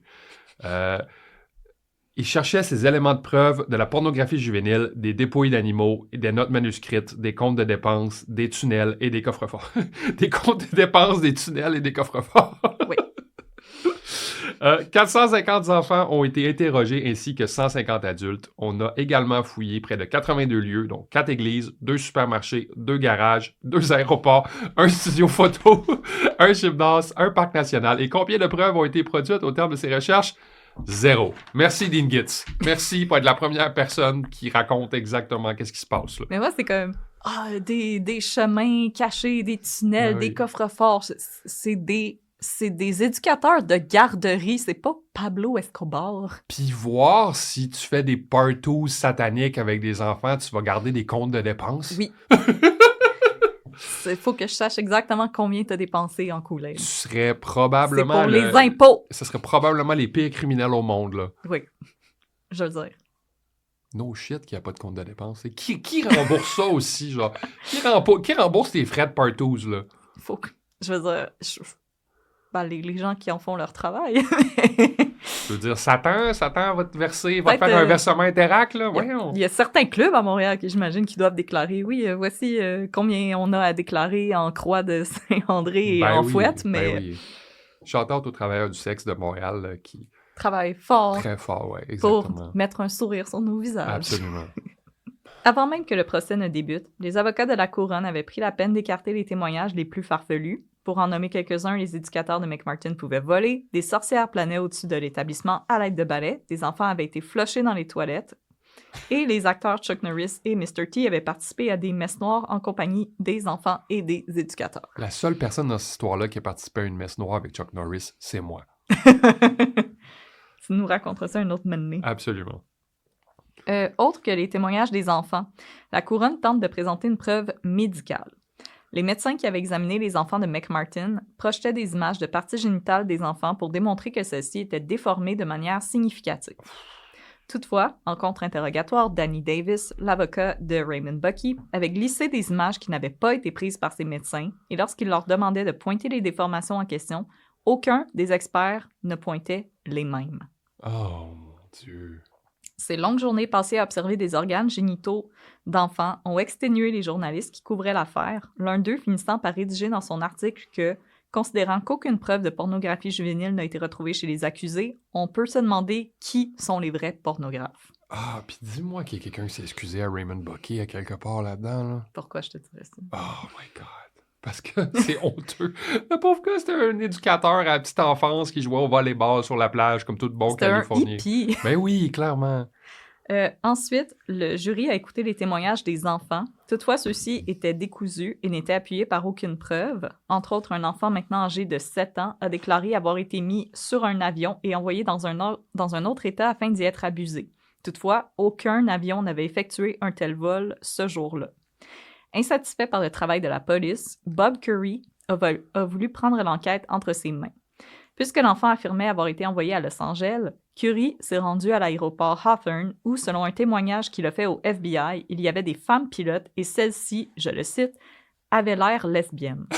Ça n'a pas de bon sens! Ça n'a pas de bon sens! Donc, faites attention aux pilotes qui ont l'air lesbiennes? Question mark. C'est quoi une pilote qui a l'air lesbienne au lieu de piloté son avion, a fait la chorégraphie de Hot to Go. Je sais pas, une pilote avec une coupe en brosse. Ouais. Je veux dire, Grace Jones, qui était, je pense, avec David Bowie dans ce temps-là. Grace Jones était avec un autre... Non, il était avec Dolph Lundgren. Oui, exactement.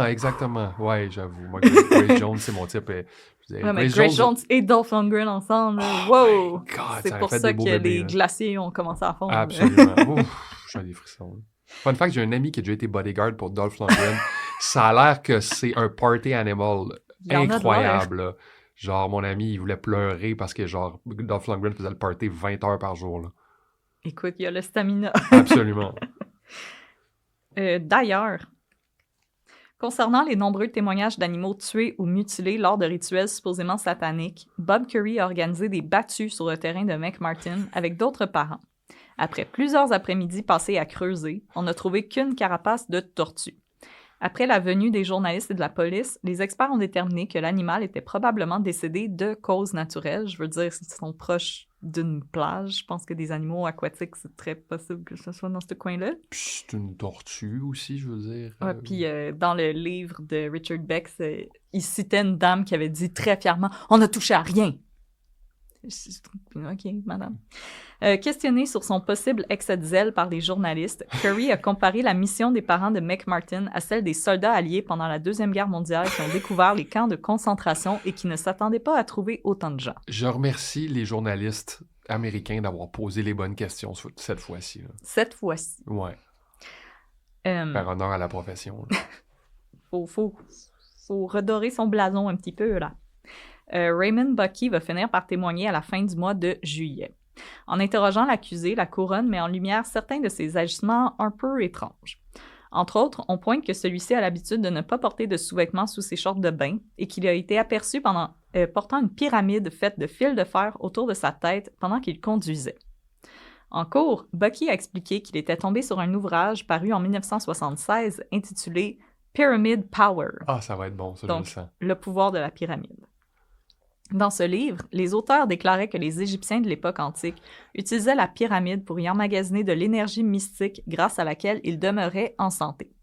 S'ils se contentaient habituellement de dormir sous une structure en pyramide qu'il avait posée au-dessus de son lit, Raymond Buckey avait une pyramide d'urgence dans sa voiture pour quand il avait besoin d'un petit boost d'énergie. C'est un hippie, c'est cute. Mais c'est ça, rappelez-vous, on sort des années 70, il y a les croyances alternatives qui Surtout était en née à Californie. cette époque-là, surtout en Californie. Il était encore très présente. La culture hippie était pas morte le jour où Reagan est rentré. Le monde font encore ça en Californie aujourd'hui. Oui, là. je veux dire, la Californie, c'est encore la mecque des cristaux, du jus vert, des des chakras. cristaux, des chakras, puis du yoga chaud, là. Ouais, clairement. Questionné à savoir si ce supposé pouvoir de la pyramide aurait pu le pousser à agresser des enfants, Buckey rétorque que non. Ensuite, C'est lorsqu'on terrible. lui demande si le pouvoir de la pyramide aurait pi lui faire oublier qu'il avait agressé des enfants, il répond à nouveau que non. Adepte de croissance. Je ris, mais je suis découragé. là. C'est un petit peu comme question. Ouais. Adepte de croyances Nouvel Âge, Buckey avait participé à des conventions à travers le pays où il vendait des structures pyramidales similaires à celles qu'il utilisait. Pendant l'un de ces événements, il avait fait la rencontre de Barbara Dusky, une divorcée dans la trentaine. Entre eux, ce fut le coup de foudre et Buckey a dû raconter en cours la nuit où il a perdu sa virginité avec Dusky dans une chambre de motel munie d'un bain à tourbillon en forme de cœur et où les murs étaient couverts de velours rouge. Je vois aucun problème dans cette déclaration. Moi non plus, ils ont eu un bon moment dans une maudite belle chambre d'hôtel. C'est un incroyable setup pour perdre sa virginité. là. Rencontrer une femme dans une convention d'extraterrestres, après ça, finir dans un motel, dans un jacuzzi en forme de cœur. Puis danser le grand hashtag mambo goals. ensemble. Là. Hashtag goals. Ben oui. Hashtag swoon. La couronne refuse toutefois de croire que Buckey avait eu une relation sexuelle avec une femme. Si bon. Elle le questionne à outrance sur la durée, la longueur et la rigidité de son érection, en plus d'appeler Barbara Dusky à témoigner.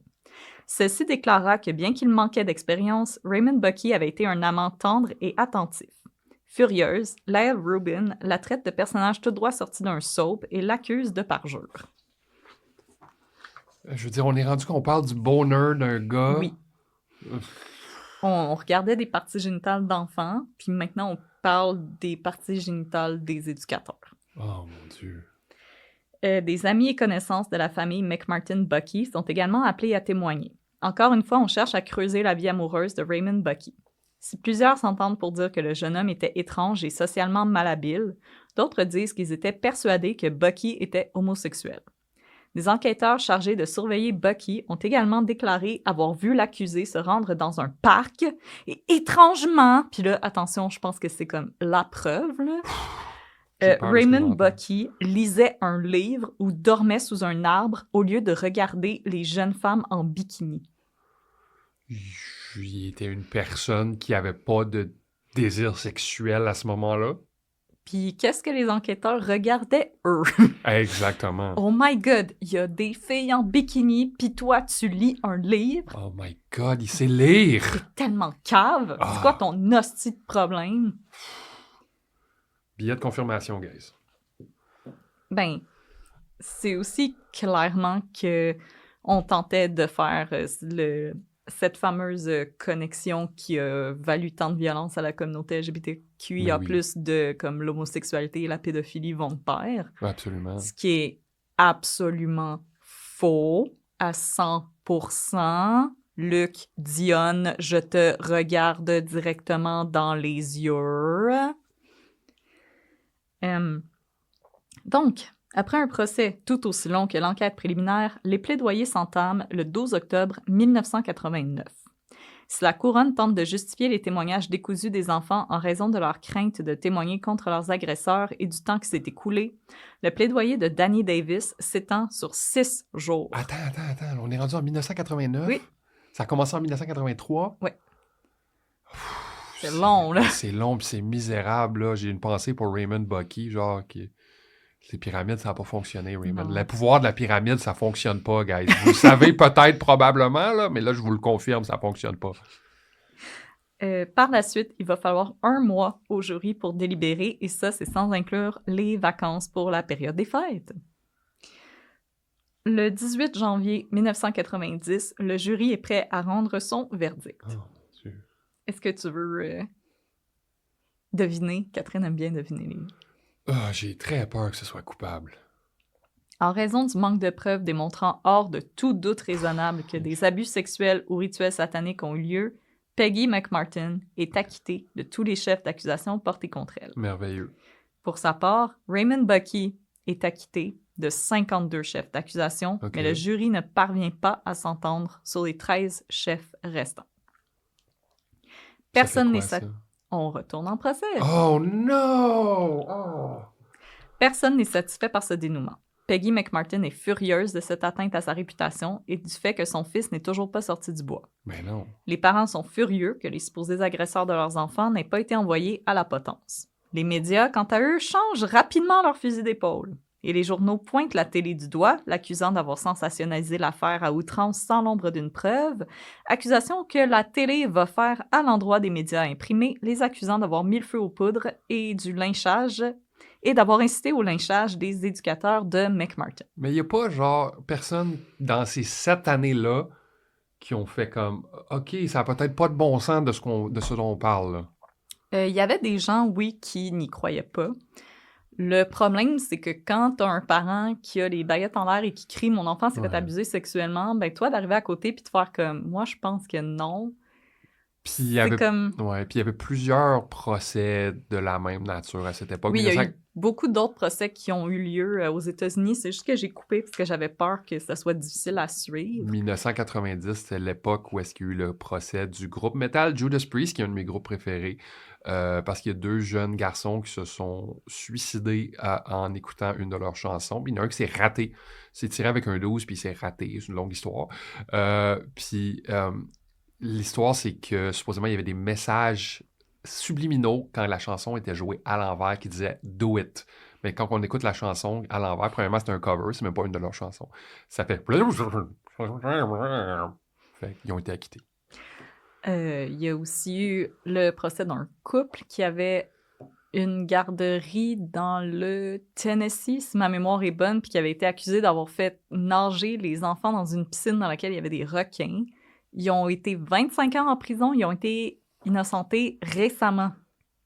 C'est fou, parce que Récemment, c'est arrivé dans les années 80, ils sont sortis de prison en 2013, je pense. c'est fou parce que tout ça est tellement relié à l'imaginaire d'enfant, là. C'est un fucking cauchemar d'enfant, puis tout le monde fait comme « Ben oui, c'est réel, absolument! » Puis en passant, Ben vous prépare aussi un cas de panique satanique. Absolument. Et ben, si vous aimez ça, on va en faire d'autres. Absolument. Moi, j'ai vraiment envie d'en faire d'autres, sachez-le, parce que ben, c'est beaucoup les communautés marginalisées qui ont été visées par ça. Et en particulier, j'aimerais m'intéresser aux San Antonio Four, qui sont des femmes de la communauté LGBTQIA+, latine, qui ont été visées par des procès de sorcellerie dans les années 80. C'est un cas qui m'intéresse énormément parce que ça démontre vraiment les biais envers la communauté LGBTQIA+.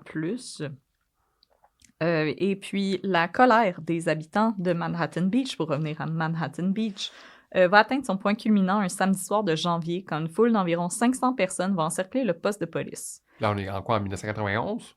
En 1990. Formés de parents d'enfants d'âge préscolaire, de nouveaux parents et d'autres membres de la communauté, on réclame la tête des responsables de l'enquête qui, selon eux, ont botché les procédures, résultant en l'acquittement des éducateurs de McMartin.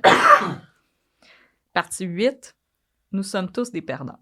Mais il n'y a pas un parent là-dedans qui s'est dit... ou un enfant, genre, qui avait genre 15 ans, là, qui a dit « Ouais, ça s'est pas passé, finalement. » C'est vraiment que le problème... Mais c'est comme présentement avec les problèmes de conspiration et etc., c'est que les gens qui y croient pas se font enterrer par les gens qui parlent plus fort.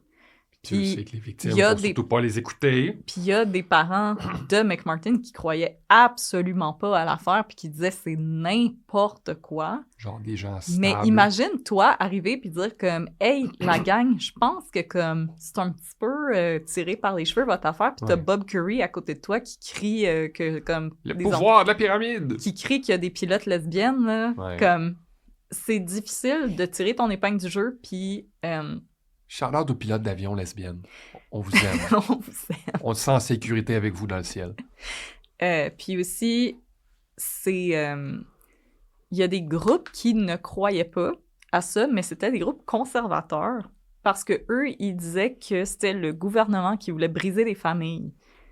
Et là, on est dans la branche du conservatisme, des pensées conservatrices, mais qui sont comme anti-gouvernement. C'est pas nécessairement... faux? Genre, c'est le système de justice qui brisait des familles? Oui, parce que comme ça démontrait que le gouvernement, quand il est trop puissant, il peut venir dans ta famille puis mess around. Mais je vais en parler à la fin. Absolument. Let's go. J'arrête. Alors, partie 8, nous sommes tous des perdants. Raymond Buckey est de retour en cours le 7 mai 1990 pour faire face à 8 chefs d'accusation. Cette fois, on ne conserve que les témoignages de 3 enfants et toute mention de Judy et Matthew Johnson est interdite. Ce procès ne durera que 2 mois et en juillet, le jury est prêt à rendre son verdict. Et encore une fois, le jury est dans une impasse. Oh non! S'il est d'accord pour acquitter l'éducateur de 6 des 8 chefs d'accusation, il ne parvient pas à s'entendre sur les 2 autres. Le juge met fin au procès, l'affaire est rejetée. OK. Donc, Raymond Buckey n'a pas été innocenté, on a juste... Il y a un deadlock. Il y a juste un deadlock, donc malheureusement, à ce jour, Raymond Buckey n'est pas jugé comme étant innocent de ce qui est arrivé. J'espère qu'il est déménagé en Papouasie-Nouvelle-Guinée puis qu'il fait du surf sur la plage avec les Premières Nations là-bas. J'ai essayé de voir qu'est-ce qui est arrivé à Raymond Buckey. Par après, je n'ai absolument rien trouvé. Je ne sais même pas s'il est encore en vie. C'est d'une tristesse. Selon moi, justement, il a dû prendre ses affaires puis aller se faire une vie ailleurs parce que, je veux dire, tu peux pas revenir de ça. Mais j'espère qu'il a pu trouver un endroit où il a pu avoir la paix puis faire du surf, pas de bobette. Ouais. Un autre perdant de ce procès, la population américaine. Le procès des éducateurs McMartin est à ce jour le procès le plus long et le plus coûteux de l'histoire des États-Unis, avec une facture finale de 15 millions de dollars US. La honte. Aussi, si les enfants n'ont jamais été abusés par les éducateurs de McMartin, plusieurs ont été traumatisés par les examens des experts. Ils ont aussi été insultés par des thérapeutes. Ils ont subi de nombreux examens à leur partie génitale, en plus de voir leur partie génitale projetée devant un auditoire captif. Par contre, le procès McMartin a contribué à améliorer les procédures juridiques lorsqu'il est question d'abus d'enfants. On sait aussi maintenant que les faux témoignages et les souvenirs écrans sont des possibilités, surtout lorsqu'on a affaire à des enfants. Toutefois, si l'avocat de la défense Danny Davis espérait qu'au terme d'un procès qu'un examen de conscience s'impose auprès de la communauté, il y a de quoi se demander si son souhait a été exaucé. Et quand je vois une énième publication à saveur QAnon être partagée sur Facebook, je sais bien qu'on peut pas trop en demander aux Américains. Alors, c'était le procès McMartin. Je suis vraiment désolée. Je sais que ça finit vraiment en queue de poisson, mais Ça finit mal. je peux rien y faire. Mais il y a une chose qui est vraiment intéressante par rapport à ça, puis que Richard Beck parlait beaucoup dans son livre, c'est vraiment cette notion de c'est quoi l'abus d'enfant. Ouais. Parce que comme j'ai dit, c'est arrivé beaucoup à l'époque victorienne où la bourgeoisie voulait se montrer comme étant très en anglais, on dit benevolent. Ouais. Très, bienveillante. Très bienveillante en montrant que les pauvres, ils battent leurs enfants, puis nous, on bat pas nos enfants. On s'occupe pas de nos enfants, point final à la ligne, mais on les bat pas. Et on les fait battre par quelqu'un d'une classe inférieure. Exactement. Donc, la notion d'abus d'enfant, c'est vraiment quelque chose qui a commencé à être théorisé au tournant du 20e siècle. Et vraiment, il y a plusieurs courants de pensée. Et ces courants de pensée-là, ce qui est intéressant, c'est que c'est aussi ce qui fait en sorte qu'on a beaucoup de misère à traiter les affaires d'abus sexuels, même en cours avec des adultes. Parce que dans les visions de c'est quoi l'abus d'enfant puis de pourquoi ça arrive, les abus d'enfants, il y a le courant plus comme psychanalytique qui dit que c'est parce que c'est le père qui fait dévier son amour de sa femme à ses enfants, donc c'est comme un déplacement d'objet. Donc, l'adulte qui commet ce crime doit aller en thérapie pour apprendre à replacer l'objet de l'amour à la bonne place et de comprendre que ses enfants ne devraient pas occuper ce rôle-là. Après, il y a le côté plus psychologique où est-ce qu'on considère que c'est des déviances sexuelles qui doivent être conservées à l'extérieur de la société, mais qui sont pas l'exemple. C'est vraiment des comportements anormaux. Et d'avoir cette pensée-là, mais ça fait en sorte qu'on se responsabilise pas par rapport à ces agissements-là. On dit non, c'est cet individu-là qui a des pensées déviantes, donc on va l'exclure de la société, mais on va pas faire d'examen de conscience en tant que société. Donc, c'est vraiment se déresponsabiliser complètement de cette violence-là qui a lieu. Mm-hmm. Et il y a le courant qui a été entamé par des penseurs féministes dans les années 60-70, où on a dit la violence envers les enfants éclos dans des environnements où on a de la précarité financière, de la précarité au niveau du logement, et c'est le modèle de la famille nucléaire avec un père tout-puissant qui crée des abus. Alors vraiment, là, c'est au niveau de la société qu'il faut qu'on repense à notre manière de s'organiser et qui a du pouvoir et qui a l'argent. Absolument. Eh bien, êtes-vous surpris que ce courant de pensée-là, personne l'aime? Oui, on est encore dans un patriarcat, puis le patriarcat, comme tout système, fait tout ce qu'il peut pour se reproduire. Alors, donc, c'est vraiment des courants de pensée, puis ce qui est intéressant, c'est que quand il y a des cas de viol, bien, encore une fois, c'est qu'on va, au lieu de se dire qu'en tant que société, on a un problème de misogynie, bien, on va plutôt préférer dire non, c'est des gens qui ont des pensées déviantes, Absolument. Donc on va les exclure de la société.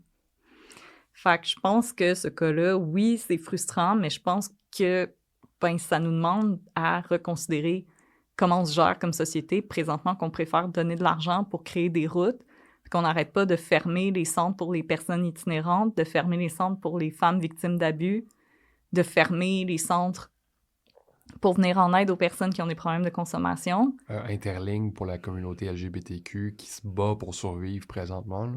Bien, quand on enlève toutes ces ressources-là, on va créer des contextes où est-ce que la violence va éclater. Il va y avoir de plus en plus de victimes parce qu'on ne peut pas gérer cette violence-là qui éclot dans des sociétés qui sont mal gérées. Absolument. Puis déjà là que c'est difficile pour ces ressources-là de se rendre jusqu'aux gens. C'est de les menacer d'extinction, c'est de se menacer nous-mêmes. Là. Alors, merci Benoît et merci à vous d'avoir été des nôtres. Si vous aimeriez en savoir plus sur nous, vous pouvez nous suivre sur les réseaux sociaux. Nous sommes sur Facebook @unpeudcrime et sur Instagram @unpeudcrime dans ton café. Si vous aimeriez nous écrire des beaux courriels, vous pouvez le faire au unpeudecrime@gmail.com. On aime bien vous lire, alors gênez-vous surtout pas. Suggérez-nous des cas, suggérez-nous des cafés, dites-nous ce que vous pensez des nouveaux épisodes. Ça va nous faire plaisir d'avoir votre avis là-dessus. Et si jamais vous aimeriez nous soutenir financièrement, vous pouvez le faire via notre Patreon, qui est disponible sur notre Linktree, sur nos réseaux sociaux. Alors, c'est une plateforme de patronage. Vous choisissez le tiers auquel vous aimeriez vous abonner. Chaque tiers vous donne des avantages différents. Aussi, sachez qu'il y a eu un léger changement de politique chez Patreon récemment. Alors, j'ai fait un post là-dessus sur les réseaux sociaux, mais si jamais vous l'avez pas vu passer, si jamais vous êtes un utilisateur, une utilisatrice de Apple, alors que vous nous écoutez avec votre iPhone, votre iPad, votre Apple Watch, est-ce qu'on peut écouter des balados avec une Apple Watch? Je sais pas, vous me le direz. Alors oui, si vous êtes un utilisateur, une utilisatrice de Apple et que vous aimeriez vous abonner à notre Patreon, on vous demanderait simplement de le faire via un browser web et non via l'application Patreon, simplement parce que depuis novembre, Apple prend une partie de votre argent pour elle-même. Et puisque les temps sont durs, on comprend que vous préférez sans doute que votre argent aille à vos créateurs et créatrices préférés et non pas à Apple qui n'en a absolument pas de besoin. Alors, c'est le petit changement qui s'est opéré récemment. Si vous étiez déjà membre Patreon et que vous étiez abonné via l'application Patreon, ne vous en faites pas, ça ne change absolument rien parce que le changement de garde a seulement eu lieu en novembre. Et sinon, nous avons des nouveaux Patreons que nous allons remercier à l'instant. Alors, j'aimerais remercier ces nouveaux Patreons. Merci pour votre patience aussi. Je sais que ça a été long avant que vous ayez votre shout-out. Sachez que si vous n'avez pas votre shout-out dans cet épisode, ça s'en vient. Mon document Excel est vraiment clair.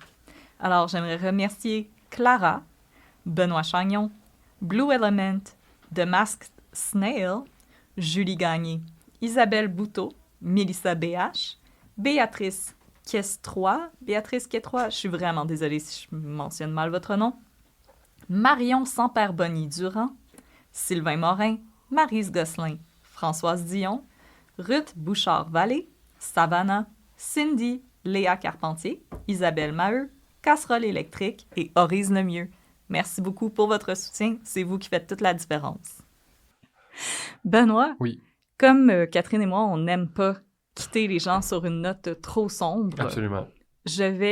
Malheureusement, Catherine n'est pas là, alors on peut pas parler de 5e rang ou de District 31 ou de Stats, parce que je l'avoue, je n'ai pas regardé Stats récemment. Je suis pas un fan non plus. Alors, je me suis dit, de quoi pourrait-on parler? Et là, toi et moi, on est des fans de cinéma. Oui, madame. Alors, ça va être les 2 minutes de cinéma complètement unhinged, où je vais te raconter un très mauvais film que j'ai regardé. Absolument. Avec pas de contexte. Alors, c'est les 2 minutes de cinéma bizarre.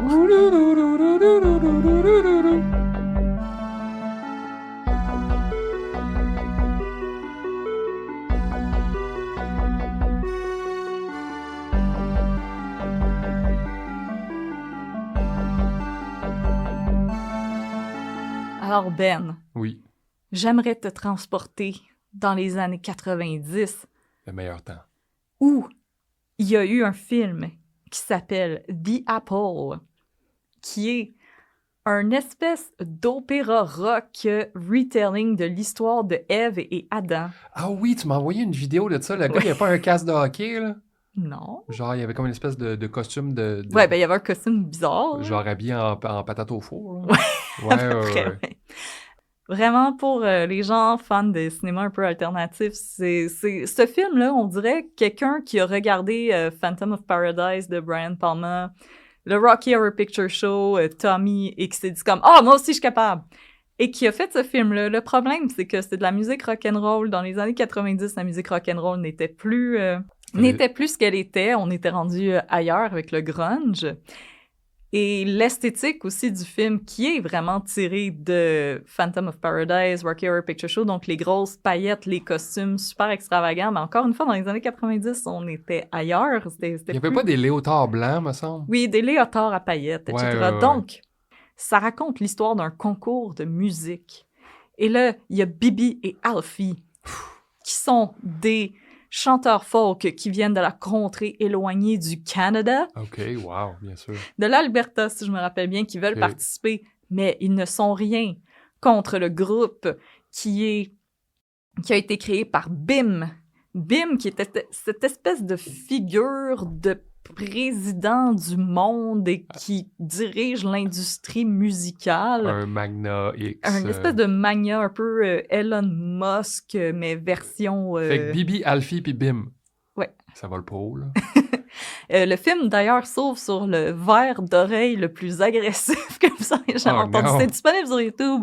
Et ça commence sur une chanson qui chante comme « Hey, hey, hey, Bim's on the way ». Et ça dure 5 minutes. Wow. C'est sans arrêt. Puis tu te dis « My God, Bim, y arrive-tu, tabarnak? » Ouais.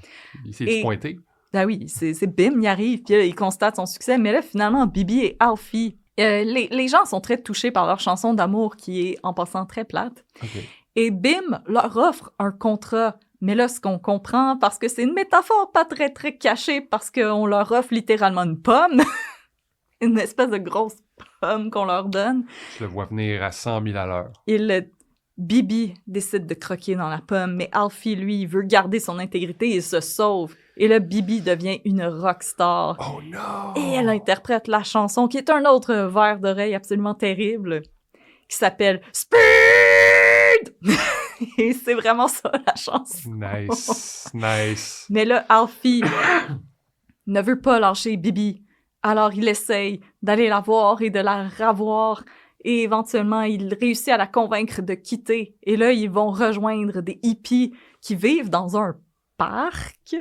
Ah oui, puis entre-temps, ça devient illégal de pas être fan de Bim. Puis il faut comme que tu portes un pic de guitare collé dans ton front pour montrer que t'es un fan de Bim. C'est très Elon Musk, tout ça, là. Et là, ils vivent dans Central Park et ils ont des enfants avec une espèce de communauté de hippies.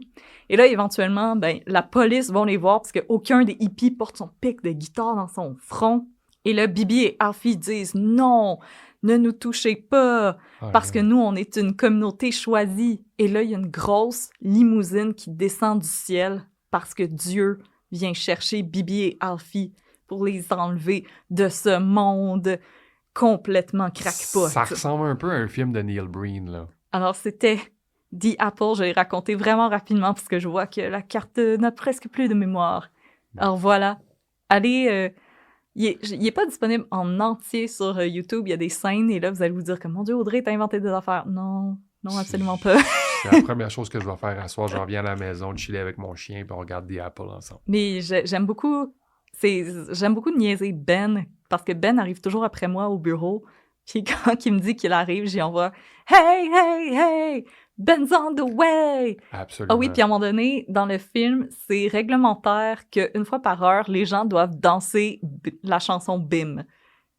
They have to do the BIM. They have to Alors, do the BIM. les gens, on voit littéralement dans une salle d'opération que ça dit « It's BIM hour » et les chirurgiens lâchent tout et font une chorégraphie jazz. Oh, nice. Alors, le jazzercise mène le monde. Nice. C'est vraiment un J'adore. film où est-ce que le jazzercise mène le monde. Mais c'est triste, par contre, parce que le réalisateur de ce film-là, il était convaincu qu'il allait révolutionner l'industrie du cinéma Désolé. avec son film. Puis, On dirait vraiment Neil Breen.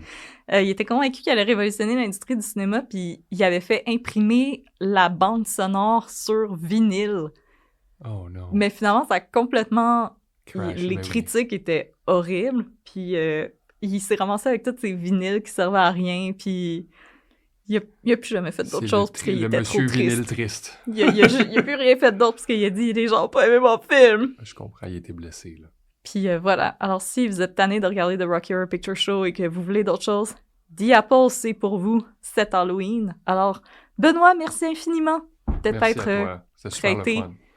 à ce jeu. Et comme je vous dis, j'espère que vous allez accueillir Benoît dans vos cœurs et dans vos tasses, parce qu'on se retrouve dans 2 semaines pour le premier cas que Benoît va nous raconter. Et Benoît est journaliste, il sait très bien raconter des histoires. En tout Faites-lui cas, confiance. j'espère. Alors, à dans 2 semaines, chers auditeuristes. Bye bye.